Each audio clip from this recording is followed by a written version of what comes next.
directing and exploring what to do with this new medium, this Magi medium, and I'll tell you what that is, I realized there was nobody to talk to. I couldn't go to a movie studio.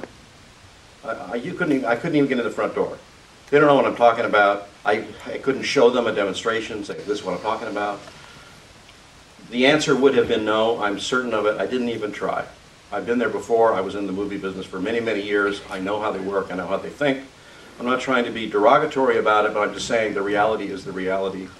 And my wife, Julie, and I decided that it's time to just do it ourselves, prove that we can do it, and work with visionary companies like Christie and Dolby, who are really trying to find out, well, what is the next tier of sales for projectors, or what is the next shape of theaters for the future? Where is their business going to go? So here's what UFOTOG is. It's an acronym meaning UFO photography. I happen to be a total geek, weirdo, trying to photograph UFOs. I think it's possible. I think there's something going on that's really going to be the greatest story ever told, if I can ever figure it out. It's a side story. Anyway, I had a bunch of telescopes. I had my Humvee equipped with telescopes. On my website, you can see this stuff. And I said, well, we got all the props that we need to make this little movie because we don't have much money to make this movie. We don't have a Hollywood blockbuster budget to do this, and we're going to have to do it ourselves. So here's what it is. It's stereoscopic 4K. Each camera, each 4K camera, and we use these Canon C500s, which are almost identical in many ways to a Sony F55 or an Arri Alexa or any number of cameras that you could rent or buy, and you turn the switch to 60. That's all you do. You don't change the camera. You don't change anything. You don't change the lens. You don't change anything. There's no cost. Turn the switch to 60. It's going to be some more data. A terabyte at Staples is about 50 bucks, so don't worry. So we shoot these two cameras with a 180-degree shutter, which is the tradition of movies. The shutter is closed half the time, and it's open half the time, and there's a certain amount of blurring that occurs on the frames, and they get projected in normal projectors twice.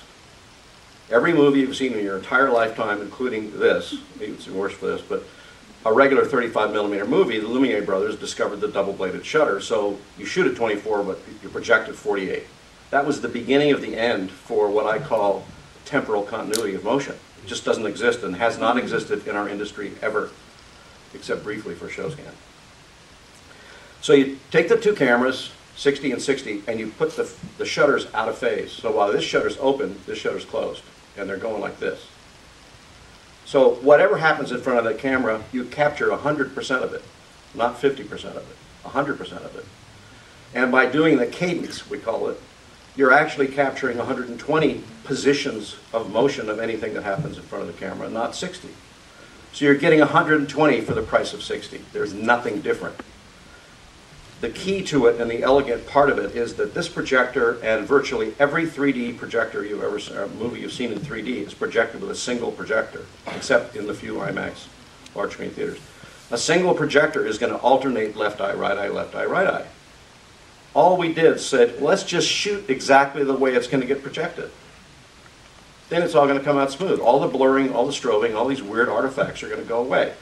With The Hobbit at 48 frames, it did not go away. It got even kind of weirdly uncanny because the frames are being multiple projected, left eye, right eye, in a non-sequential cadence. So, got two cameras out of phase, 100% of the action, single projector. This is a Christie 4K 35 off-the-shelf stock projector. There's no blurring and strobing. I don't know exactly what the brightness is here today, but it's not quite as bright as we would like to have in the future because we're working with Christie and Dolby on the future of cinema, which will be laser illuminated, which is going to tremendously increase the brightness of imagery and get rid of these problems of 3- and 6-foot lamberts.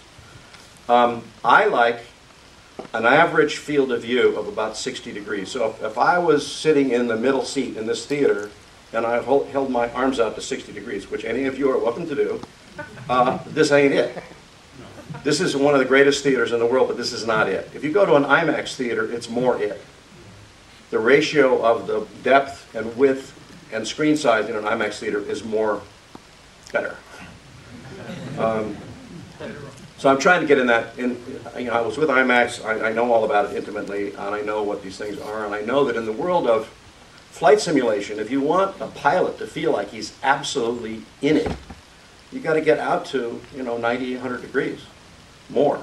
The more the better. You can't have too much. You're getting back to what Cinerama explored many, many years ago in the 50s with this spectacular Cinerama process, which many of you have probably never seen. So anyway, I'm not trying to restore the past. I'm just trying to remind you that we've learned a lot over the years, and now we know how to do it very inexpensively and very simply.